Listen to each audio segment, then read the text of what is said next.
Hi guys, I'm back again today with another reaction video, and today we're checking out the 10 most scenic drives in the US. A lot of things has happened.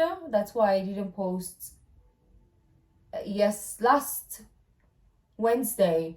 I'm still recovering, sick, and our stand-up comedies have been blocked. It's not even, they got copyright strike. One of them did get copyright strike, and I was like, I'm not waiting for the rest to get copyright strike, so I'll take them down now, because if you get three, the channel will disappear. So I took all the stand-up comedy down. I did a reaction to, I forget his name, from the Apollo or something stadium or theater, and it didn't make it because I edited it 100 times. It still got blocked. So I was like, yeah, I don't think we can do those reactions unless you still want them, but they'll have to go to Patreon or something. But anyways, we're here today to see the most scenic drives in the US. If before we do start, don't forget to subscribe if you haven't already. Click that bell button to get notified whenever I do upload a video. So guys, let's get it. I know I'm all over the place.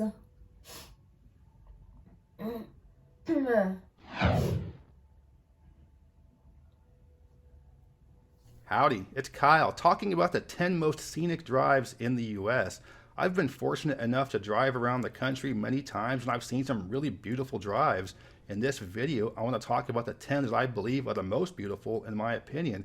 This is not going to be a countdown, just an overview of the drives, although I will save my personal favorite one for the very end. Ooh. And all of the footage and images you're going to see are taken from the side of the road or very nearby. You won't have to stop and get out of the car, hike for a couple of miles to get to some of these spots, or drive down some weird, funky dirt road to get to them. And also, I have not been to either Alaska or Hawaii, and although I'm sure there are some very beautiful drives in those states, I won't be including them because I haven't actually done them. So let's take a look at the 10 most beautiful drives in the This is from his experience. I like that. Instead of like just saying it because you did like a Wikipedia search, but it's actually from his own perspective. Contiguous US. I want to start by talking about the Oregon coast. The whole coast is very nice, but I wanted to focus on the parts between Lincoln City and Brookings. This follows US Highway 101, and for most of the stretch, you're right along the coast. There are a few spots where you go a little bit inland. 10. But one thing that is really great about Oregon is that all of the beaches are public. There's public access all along the way, and there's no big development going up and down the coast.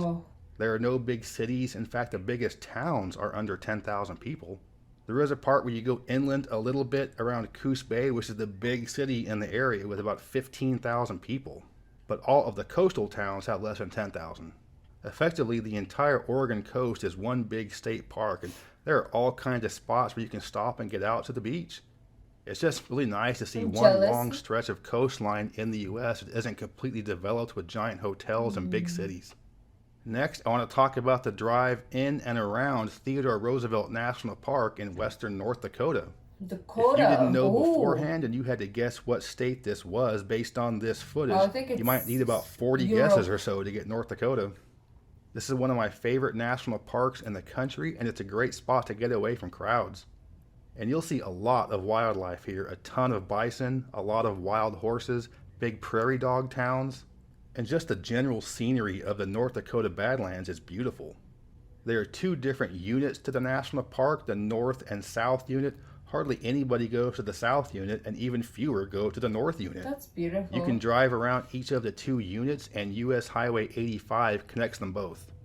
If you're driving through the North unit outside of the time between Memorial Day and Labor Day, there's a very good chance you won't see anybody else in the park except for maybe a park ranger.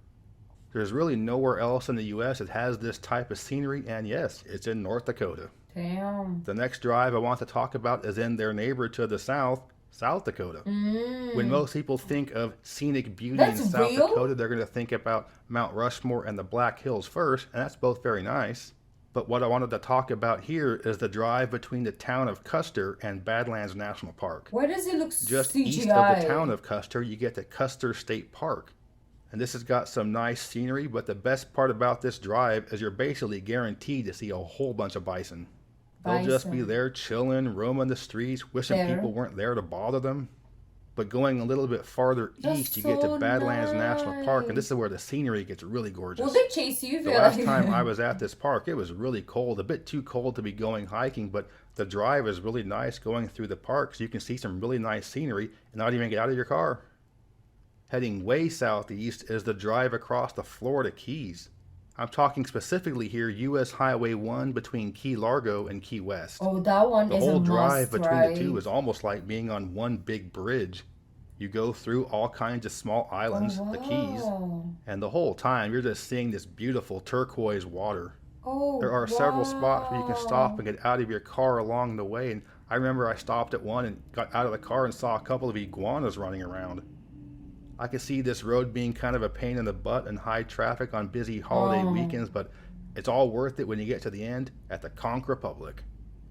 In my opinion, the most beautiful stretch of drive along an interstate is Interstate 70 in the central part of Colorado. Colorado. Between the towns of Eagle and Idaho Springs is the highest elevation of anywhere on a U.S. That interstate. is something The else. highest point is Loveland Pass at just under 12,000 feet. To go over the pass, the interstate itself goes through a tunnel, but you can take a side exit and go on U.S. Highway 6 to go over the actual pass. And with you being at almost 12,000 feet for a good chunk This of the is year, there's going to be a lot windows. of snow on the mountains. So if you want to experience high altitude Wallpaper. and thin air but not go on some crazy hike or on some weird back roads, you can do it on I-70 in central Colorado. Look at the road. Next up, arguably the most famous drive in the U.S., the Blue Ridge Parkway. I would have This never goes through a large known part of the that. southern Appalachians in North Carolina and Virginia, and my favorite part of the drive is the stretch between Asheville and Boone. You go right near Mount Mitchell, which is the highest peak in the eastern U.S., and this is a very nice drive no matter what time of the year you do this. The most popular time is going to be the fall, especially October during the peak fall foliage season. Oh. But that's also when it's the busiest, so you can go in the spring or summer and it's still very nice, very green. And even during the winter with no leaves on the trees and a light dusting of snow, it is still very pretty. Next up is arguably the most famous drive in the western U.S., and that's the Big Sur coastline in California. You've probably seen footage and images of this drive many times, and a lot of folks that are not familiar with California think this is much farther north in the state than it is. This is California Highway 1 between the towns of Carmel and San Simeon, which is where Hearst Castle is. And for most of this drive, you're along a big high cliff. There's all kinds of pull-offs. You can look over at some big drop-offs down to the ocean. And there's some serious wilderness between the coast and the valley on the other side of the mountains. Damn. And every few years, one of those bridges gets washed out and the road has to be closed. And the handful of people that live back there are basically cut off from society until the road gets repaired. Oh, damn, really? So this is a drive where you'll definitely want to pull over at some of the turnouts to get your photos and some nice views, as opposed to oohing and awing while you're driving. Next, I want to mention the north shore of the Upper Peninsula of Michigan along Lake Superior. Specifically, I'm talking about the stretch between the towns of Marquette and Grand Marais. You're hugging the lake shore for a big chunk of this drive. You can see Grand Island out in the lake as you go around it, and it goes right to Pictured Rock National Lakeshore, which is a really nice spot. You can't see the beautiful cliffs of Pictured Rock from the road, but you are not that far from it. But even if you don't go off the main road into the National Lakeshore, just staying on the road is a really nice drive. You'll go around some nice sand dunes and you'll end up in the really cute town of Grand Marais. Most of the UP of Michigan is very beautiful, very wooded, but especially this spot along the north shore of the Upper Peninsula is where you have some of the most watching it beautiful views. from the drone shot. Next up is a nice drive around some mountain lakes in western Maine. I'm talking primarily about the areas around Rangeley Lake, Mount Blue State Park, and the Sandy River Valley. Part of this area is called the Carabasset Valley. I'm not sure if that's how it's pronounced, but just some nice wilderness mountain lakes. Rangeley, or maybe it's Rangeley, I know is a very popular spot for people from Maine to go to in the summer, popular spot for people to have cabins. But even if you're just doing the loop drive in the area, you'll get some really fantastic scenery. And I'm pretty sure there are some characters from Stephen King novels buried out there. And in general, really? western/northwestern Maine is where you're going to find some of the deepest wilderness in the eastern U.S. And now for what I think is the most beautiful drive in the U.S. It's the drive in southern Utah going through the national parks Zion, Bryce Canyon, and Capitol Reef. This is classic canyon country and a big part of the Grand Circle road trip tour. Did we go from the best? Because this one is nice, a lot of people do. Not a favorite. The whole Grand Circle includes the 5 national parks of Utah, as well as the Grand Canyon and other parts of northern Arizona. But I do think this particular stretch is the most beautiful. Driving through Bryce Canyon National Park requires going down a spur road into the park, but it's definitely worth it. Maybe I like colors more. There's another spot called the Hogback, which is just this crazy ridge. It's a narrow road with a big steep drop off on both sides. I've driven over that part many times, and when I've been with other people, they always get kind of freaked out. Probably isn't the best time to have a tire blowout. No. You'll also go through Grand Staircase, Escalante National Monument, and a bunch of state parks as well. And the road goes right through Capitol Reef National Park, which is where you'll see some of the most colorful sandstone in the U.S. Oh. This drive is much longer than the other ones I talked about in the video, but it is definitely worth checking out the entire route. Although I do highly recommend stopping at least a few times along the way and probably want to make this a multi-day drive. So that's my overview of the 10 most scenic drives in the U.S.